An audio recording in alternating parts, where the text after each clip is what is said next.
नमस्कार, मैं अरुण कुमार वर्मा आप लोगों का अपने डीएलएस क्लासेज में स्वागत करता हूं। आज मैं आप लोगों के लिए क्लास 10 यानी कि कक्षा 10 का विज्ञान भौतिक विज्ञान के पार्ट से जिसका नाम है प्रकाश का परावर्तन एवं अपवर्तन चैप्टर नंबर 1 उसका पार्ट नंबर 9 लेकर आए हैं, जिसमें हमने पिछले पार्ट में आप लोगों को जो है प्रकाश का अपवर्तन क्या होता है इसको बता दिए थे। अब इसका बताएंगे कारण क्या होता है, अपवर्तन का कारण क्या होता है। तो आप लोग देखिए कि अपवर्तन का कारण, अपवर्तन का कारण, अपवर्तन का कारण क्या होता है कि प्रकाश के अपवर्तन का कारण जो है विभिन्न माध्यमों में प्रकाश की चाल का भिन्न भिन्न होना होता है। क्या होता है कि अपवर्तन का कारण क्या होता है, विभिन्न माध्यमों में यानी कि अलग अलग माध्यमों में विभिन्न माध्यमों में क्या होता है कि प्रकाश के अपवर्तन, प्रकाश के अपवर्तन का कारण, अपवर्तन का कारण विभिन्न माध्यमों में, विभिन्न माध्यमों में, विभिन्न माध्यमों में, विभिन्न माध्यमों में प्रकाश का भिन्न भिन्न होना, भिन्न भिन्न होना या प्रकाश की चाल, माध्यम में प्रकाश की चाल का भिन्न भिन्न होना, प्रकाश की चाल का भिन्न भिन्न होना,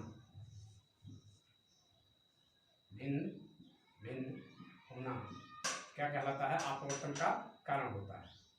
क्या होता है, यही अपवर्तन का कारण होता है। यानी कि प्रकाश के अपवर्तन का कारण क्या है कि विभिन्न माध्यमों में प्रकाश की चाल का भिन्न भिन्न होना ही प्रकाश के अपवर्तन का कारण कहलाता है। अब अगला आता है निरपेक्ष अपवर्तनांक। क्या होता है निरपेक्ष अपवर्तनांक? क्या निरपेक्ष अपवर्तनांक, इसको आप लोग उतार लिए होंगे या ना भी उतारेंगे तो काम चलेगा, केवल इसकी जानकारी ही रखनी है, इसे कोई क्वेश्चन नहीं बनेगा, केवल जानकारी रहनी चाहिए आप लोगों को, क्योंकि विज्ञान में जितना ही ज्ञान होगा उतना ही आप आगे बढ़ेंगे। तो अगला टॉपिक क्या है, निरपेक्ष अपवर्तनांक। निरपेक्ष अपवर्तनांक, अपवर्तनांक। निरपेक्ष अपवर्तनांक क्या होता है, निर्वात के सापेक्ष। क्या होता है, निर्वात के सापेक्ष किसी माध्यम, निर्वात के सापेक्ष, निर्वात हमने बताया है कि क्या होता है, जहाँ कोई धूल धुआं या एयर नहीं होती है उसी को क्या कहा जाता है, निर्वात कहा जाता है। तो निर्वात के सापेक्ष किसी माध्यम के अपवर्तनांक को निरपेक्ष अपवर्तनांक कहते हैं। क्या कहते हैं, निर्वात के सापेक्ष, निर्वात के सापेक्ष, निर्वात के सापेक्ष किसी माध्यम, निर्वात के सापेक्ष किसी माध्यम के अपवर्तनांक को, अपवर्तनांक को निरपेक्ष अपवर्तनांक कहते हैं। निरपेक्ष अपवर्तनांक, अपवर्तनांक कहते हैं। ये जो है इम्पॉर्टेंट है, निर्वात के सापेक्ष किसी माध्यम, निर्वात के सापेक्ष किसी माध्यम के अपवर्तनांक को निरपेक्ष अपवर्तनांक कहते हैं। देखिए प्रकाश की चाल हमने बताया है कि निर्वात में अलग होती है, माध्यम में क्या होती है, अलग होती है। जिस प्रकार का माध्यम होगा उसी प्रकार से प्रकाश का चाल जो है बदलता रहता है। तो चाल जो है विभिन्न माध्यमों में प्रकाश की चाल भिन्न भिन्न होती है, यही क्या होता है, अपवर्तन का कारण होता है। तो क्या हो गया, चाल क्या होगा, V = C by N। N को ही क्या कहा जाता है, अपवर्तनांक कहा जाता है। N को ही क्या कहते हैं, अपवर्तनांक कहते हैं, अपवर्तनांक कहा जाता है। कोई भी फार्मूला अगर आप लोग याद करते हैं तो केवल याद करने से काम नहीं बनता है, काम तब बनेगा जब आप उसका सभी का जो है ये जानते रहेंगे कि कौन क्या है। जैसे V क्या है, C क्या है, N क्या है, अगर इसके बारे में जानकारी रहेगी तभी कोई क्वेश्चन इस पर आएगा तो आप लोग उसको सॉल्व कर पाएंगे, अदरवाइज फार्मूला रटने से कोई फायदा नहीं होगा। तो फार्मूला पहले रटिए और रटने के साथ उसके जो मान दिए गए हैं या जो भी उसमें दिया गया है, जैसे इसमें V दिया गया है, इसमें C दिया गया है, इसमें N दिया गया है, ये क्या हैं, इसकी जानकारी बहुत ही आवश्यक है। अगर ये नहीं पता है तो आप न्यूमेरिकल तो बिल्कुल सॉल्व ही नहीं कर सकते हैं। कारण ये होगा कि आप जान ही नहीं पाएंगे सी किस चीज़ का मान है, किस चीज़ का डाटा सी है। तो सी क्या होता है, प्रकाश का वेग, मतलब निर्वात में प्रकाश का वेग। सी क्या होता है, निर्वात में प्रकाश का वेग, निर्वात में प्रकाश का वेग या चाल। और भी क्या होता है, माध्यम में प्रकाश का वेग, माध्यम में प्रकाश का वेग, प्रकाश का वेग। इस प्रकार से V = C बाई N, ये जो है कभी कभी पूछ लिया जाता है छोटा क्वेश्चन 1 नंबर का कि माध्यम में प्रकाश के वेग तथा अपवर्तनांक में संबंध लिखिए। किसी माध्यम में प्रकाश के वेग तथा अपवर्तनांक में संबंध लिखिए, तो हम तुरंत ही यही चीज लिख देंगे कि V = C बाई N। इसमें माध्यम में ये प्रकाश का वेग हो गया और ये अपवर्तनांक हो गया, यही V = C बाई N माध्यम में प्रकाश के वेग तथा अपवर्तनांक में क्या हो गया, संबंध हो गया। इस प्रकार से भी पूछ लिया जाता है 1 नंबर में, तो इसको भी ध्यान रखिएगा कि माध्यम में प्रकाश का वेग तथा अपवर्तनांक में क्या है, यही अपवर्तनांक में संबंध भी है। अब इस पर क्वेश्चन कैसे बनेगा आप लोगों का, क्वेश्चन जो है कैसे बना देंगे कि दे देंगे कि किसी माध्यम में प्रकाश का चाल दे दिए कि 2 × 10⁸ मीटर प्रति सेकेंड है। ये दे दिए क्वेश्चन में कि माध्यम में, किसी माध्यम में प्रकाश का वेग इतना है तो अपवर्तनांक की गणना कीजिए। क्वेश्चन क्या बना दिए कि किसी माध्यम में, यानी कि मिटा करके फिर से बताते हैं इसको, क्वेश्चन बना करके यहाँ पर कि क्वेश्चन किस प्रकार के बनाएंगे। क्वेश्चन के लिए हम जो है न्यूमेरिकल के लिए प्रॉब्लम नहीं है, हम जो है एक तरफ से जो है न्यूमेरिकल आप लोगों को बताएंगे कि कैसे किस प्रकार से न्यूमेरिकल बनते हैं और कैसे वो सॉल्व होंगे। तो इसको हम जो है 2-3 पार्ट में आप लोगों को बता देंगे सारे न्यूमेरिकल। तो निर्वात में प्रकाश का वेग, प्रकाश का वेग, ये जो है इस पर क्वेश्चन एक छोटा सा बता देते हैं कि कैसे बन सकता है। यही क्वेश्चन कि दे देंगे, क्वेश्चन 1 नंबर में देंगे, ज़्यादा नहीं, माध्यम में या 2 भी नंबर में दे सकते हैं। माध्यम में, किसी माध्यम में, किसी माध्यम में प्रकाश की चाल कितना बताए थे, 2 × 10⁸, 2 × 10⁸ मीटर प्रति सेकेंड है। तो माध्यम का अपवर्तनांक ज्ञात कीजिए। तो मतलब पदार्थ के माध्यम का, यानी पदार्थ का अपवर्तनांक, तो माध्यम नहीं तो पदार्थ का अपवर्तनांक ज्ञात कीजिए, अपवर्तनांक ज्ञात कीजिए। इस प्रकार से क्वेश्चन आप लोगों को अगर पूछ लिया जाए कि किसी माध्यम में, अब माध्यम क्या होगा, जितनी भी वस्तुएं पाई जाती हैं सब क्या होता है, पदार्थ ही होते हैं। जितनी भी प्रकृति में वस्तुएं हमें दिखाई पड़ती हैं सारी की सारी क्या होती हैं, पदार्थ ही होती हैं।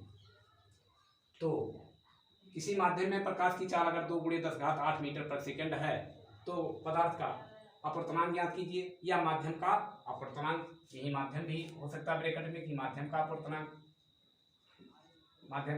अपवर्तनांक ज्ञात कीजिए। हम लोग अब क्या करेंगे, इसमें एक चीज दिया गया है प्रकाश का, किस जगह पर, माध्यम में प्रकाश का चाल दिया गया। तो हम इसको कैसे फाइंड करेंगे, पहले जो दिया गया रहता है उसको हम पहले देखते हैं कि क्या हमें दिया गया है क्वेश्चन में, और फिर तब सोचते हैं कि मतलब फिर देखते हैं क्या हमसे पूछा जा रहा है। तब उसके बाद ये 2 काम करने के बाद तब तीसरा काम क्या आता है, हम सोचते हैं कौन सा फार्मूला लगाना पड़ेगा। इसके लिए क्या करेंगे कि जो दिया गया है हमें, गिवन जो है मतलब दिया गया क्या है, माध्यम में प्रकाश का चाल। माध्यम में सॉल्यूशन कैसे करेंगे सॉल्व, माध्यम में प्रकाश का चाल क्या दिया गया है, 2 × 10⁸ मीटर प्रति सेकंड। और तब पूछ रहा है कि अपवर्तनांक ज्ञात कीजिए। अपवर्तनांक यानी कि एन से दिखाते हैं, अपवर्तनांक हमसे पूछ रहा है, अपवर्तनांक हमसे पूछ रहा है यानी कि एन का मान हमसे पूछ रहा है। और माध्यम में हमने बताया कि वेग क्या होता है, माध्यम में भी होता है, ये हमें दिया गया है। तो भी दिया गया है, एन पूछा गया है, तो हम सोचना तब शुरू करेंगे, यहीं से हमारा काम होता है सोचना, कि और कुछ नहीं दिया गया है तो हम कौन सा फार्मूला इस पर लगाएं कि हमारा जो है अपवर्तनांक निकल करके चला आए। तो हमको देखिए सीधा सीधा फार्मूला ये मिल रहा है कि v = c/n अगर हम जो है रख दें तो क्या होगा, मान हमारा अपवर्तनांक निकल करके चला आएगा। तो इसको जो है फिर फार्मूले को लिखते हैं नीचे, छोटा छोटा थोड़ा, जैसे जगह यहाँ पर कम दिखाई पड़ रही है। तो क्या हो जाएगा, क्या फार्मूला होता है, v = c/n एक फार्मूला है जिसमें भी है, यानी कि माध्यम का भी मतलब माध्यम में प्रकाश की चाल है ये, और n अपवर्तनांक भी है। अब प्रॉब्लम यहाँ खड़ी होती है कि c का मान हमें नहीं पता है, लेकिन हम जानते हैं कि निर्वात में प्रकाश की चाल क्या होती है, निर्वात में c का मान क्या होता है, हम अपने आप से ही जान जाएंगे कि निर्वात में प्रकाश की चाल कितनी होती है, 3 ×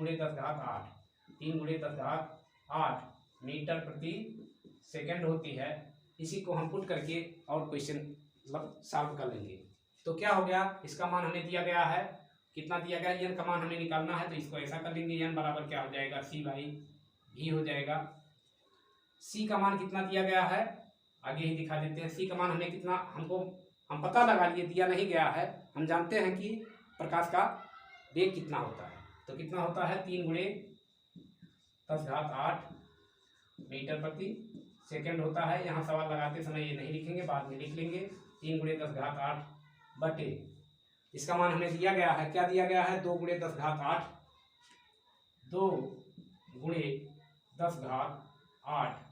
मीटर पर सेकंड दिया गया है, या लिख ही लेते हैं मीटर प्रति सेकंड, ये भी मीटर प्रति सेकंड। देखिए मीटर पर सेकंड से मीटर पर सेकंड कट गया, 10⁸ से 10⁸ कट गया, बचा क्या, 3/2 बचा। इस क्वेश्चन में क्या बचा, 3/2, यानी कि 3/2 को 2 से हम 3 को भाग देंगे तो क्या आएगा, कैसे कटेगा, ऐसे नहीं कर पाएंगे तो ऐसे करेंगे, ये तो बहुत इजी काम है। 2 2 1 कम 2 बचा 1, दशमलव लगाएंगे, 0 उतर जाएगा, 2 पंचे 10, यानी कि 10 कट गया, कुछ नहीं बचा। ये हो जाएगा काटने के बाद 1.5। अब देखिए यूनिट इसकी जो है, ये चीज़ ध्यान रखिएगा कि अपवर्तनांक का मात्रक कभी कभी पूछ लिया जाता है। तो अपवर्तनांक का मात्रक कुछ नहीं होता है, क्यों, क्योंकि मीटर पर सेकंड ऊपर भी था नीचे भी था, दोनों आपस में कट गए, कटने के बाद बचा क्या, कुछ नहीं, तो इसका कोई मात्रक नहीं होता है। तो अपवर्तनांक का कोई मात्रक नहीं होता है, तो इसको ऐसे लिख देंगे। अपवर्तनांक का मान क्या आ जाएगा 1.5। कोई भी यूनिट हमें लगाने की जरूरत नहीं, अगर यूनिट लगा देंगे कोई आप लोग भूल करके भी तो क्वेश्चन क्या हो जाएगा, गलत हो जाएगा।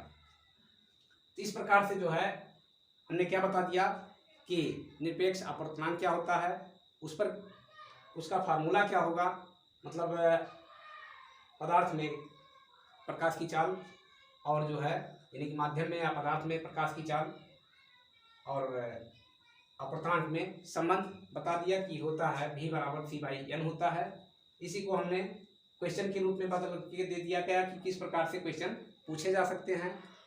तो देखिए चाल दिया गया है, माध्यम मतलब माध्यम में प्रकाश का चाल दिया गया है और हमसे पूछ लिया गया कि जो है अपवर्तनांक ज्ञात कीजिए। तो हमने जो है आपको बताया सवाल। अब चूंकि इसका मान हमें नहीं दिया गया है, लेकिन हमको इतना दिमाग खुद ही लगाना पड़ेगा कि ये चीज़ नहीं दिया गया है, तो हम जानते हैं कि c क्या होता है, निर्वात में प्रकाश की चाल, जिसका मान हमने पहले ही याद किया है 3 × 10⁸ मीटर प्रति सेकंड होता है।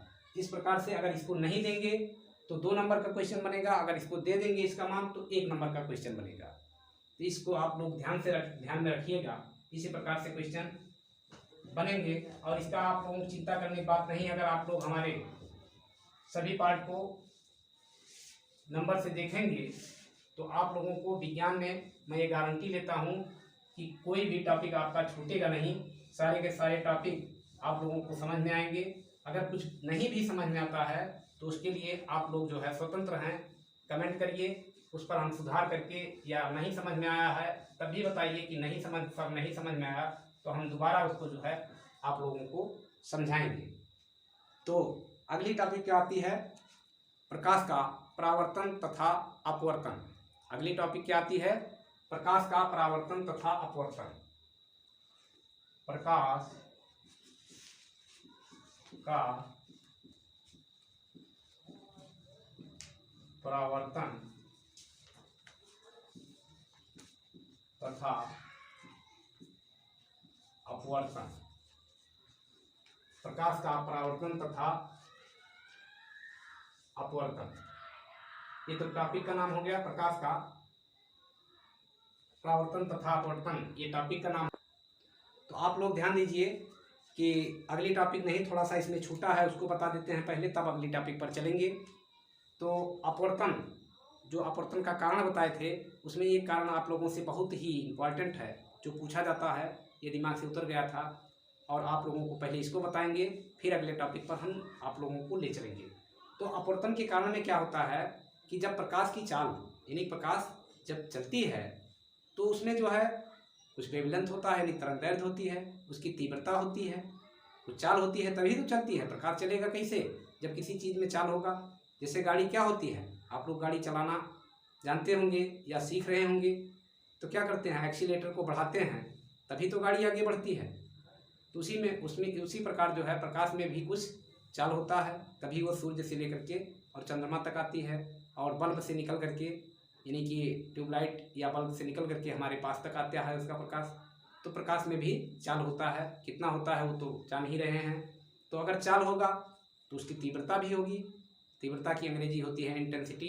तो प्रकाश की तीव्रता इंटेंसिटी ऑफ लाइट ये भी होती है। तरंगदैर्घ्य, उसमें तरंगदैर्घ्य भी होगा, भेदने की क्षमता भी होगी। जैसे आप लोग गर्मी के दिनों में अगर धूप में ज़्यादा देर खड़े हो जाएं तो लगता है कि धूप चुभ रहा है, एकदम जो है गर्मी इतना ज़्यादा महसूस होती है कि लग रहा है कुछ चुभ रहा है शरीर में। तो उसकी तीव्रता, तरंगदैर्घ्य क्या होती है, तीव्रता ज़्यादा होगी तो तरंगदैर्घ्य भी होती है। तो इसी प्रकार से प्रकाश की चाल मतलब अपवर्तन की क्रिया में क्या होती है कि प्रकाश की चाल, अपवर्तन की क्रिया में क्या होता है आप लोग पहले लिख देते हैं फिर बताते हैं कि अपवर्तन की क्रिया में, अपवर्तन की, आप लोग इसको जो है नोट जरूर बना लिया करिए। अपवर्तन की क्रिया में, अपवर्तन की क्रिया में प्रकाश की चाल, प्रकाश की चाल, तरंगदैर्घ्य,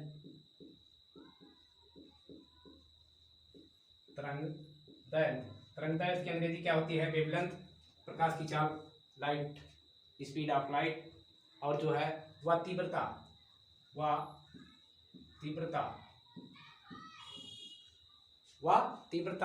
बदल जाती है, वह तीव्रता बदलती रहती है, बदल जाती है। बट परंतु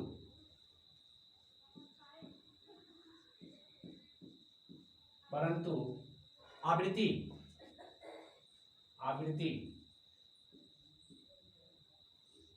की अंग्रेजी होती है फ्रीक्वेंसी। आवृत्ति, इसका इकाई क्या होता है? हर्ट्ज होता है। बहुत पूछा जाता है आवृत्ति की इकाई क्या होता है? हर्ट्ज होता है। तो आवृत्ति नहीं बदलती, आवृत्ति नहीं बदलती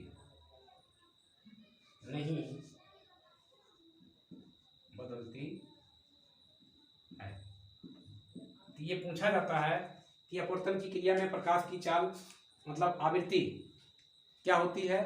तो आप लोग जो है ऑब्जेक्टिव क्वेश्चन में पूछा जाएगा कि प्रकाश की आवृत्ति जो है क्या होती है, चेंज होती है कि नहीं चेंज होती है। तो आवृत्ति की जो है, प्रकाश की आवृत्ति क्या होती है, यही जो है नहीं चेंज होती है। बाकी तरंगदैर्घ्य भी चेंज होता है, चाल भी चेंज होती है और तीव्रता भी चेंज होती है। अब चाल चेंज होने का कारण क्या है? जैसे निर्वात में प्रकाश चल रहा है तो कोई व्यवधान नहीं है, और अगर कोई माध्यम हो जाता है तो वहाँ पर जो है प्रकाश के कण उससे जाकर के लड़ते हैं, लड़ करके वापस आते हैं, फिर आगे बढ़ते हैं, फिर लड़ते हैं। तो इस प्रकार से व्यवधान उत्पन्न होता है, तो चाल थोड़ा कम हो जाती है, यानी कि तीव्रता, चाल कम हो जाती है। चाल कम हो जाएगी तो तीव्रता भी कम हो जाएगी, और तीव्रता कम हो जाएगी तो तरंगदैर्घ्य पर भी इफेक्ट पड़ेगा। लेकिन आवृत्ति क्या होती है? नो चेंज होती है। फ्रीक्वेंसी जो है कभी भी चेंज नहीं होती है। ये टॉपिक जो है, इसमें ये इम्पॉर्टेंट पॉइंट है, इसको जो है इम्पॉर्टेंट करके आप लोग बनाइएगा कि इस पर क्वेश्चन लगभग हर साल पूछ लिया जाता है कि प्रकाश की आवृत्ति बदलती है या नहीं बदलती, या कई प्रकार के क्वेश्चन बना दिए जाते हैं। तो क्वेश्चन को पढ़िएगा, यानी कि जिसमें ये रहेगा कि प्रकाश की आवृत्ति के बारे में पूछा रहेगा तो आवृत्ति नो चेंज यानी कि नहीं बदलती है। अब अगला आता है टॉपिक प्रकाश का मतलब क्रांति कोण तथा प्रकाश का परावर्तन। तो इसको हम अगले पार्ट में आप लोगों को बताएंगे, और ये मतलब अगला पार्ट, उसके बाद एक पार्ट और होगा जो छोटी छोटी चीज़ें जो छूटी हुई हैं उसको जो है बता करके फिर 2 पार्ट में आप लोगों को, यानी 3 से 4 पार्ट में न्यूमेरिकल सहित आपका ये समाप्त हो जाएगा। तो अब आप लोगों को यदि हमारा सब पढ़ाया हुआ समझ में आ रहा हो तो आप लोग हमारे DLS क्लासेज को सब्सक्राइब करिए और बेल आइकन को जो है ऑन करके रखिए, जिससे हमारे द्वारा बनाए गए समस्त वीडियो आप लोगों को सबसे पहले उपलब्ध हों, और इसका आप लोग जो है लाभ उठाइए। फिर हम आप लोगों से अगले पार्ट में मिलते हैं, तब तक के लिए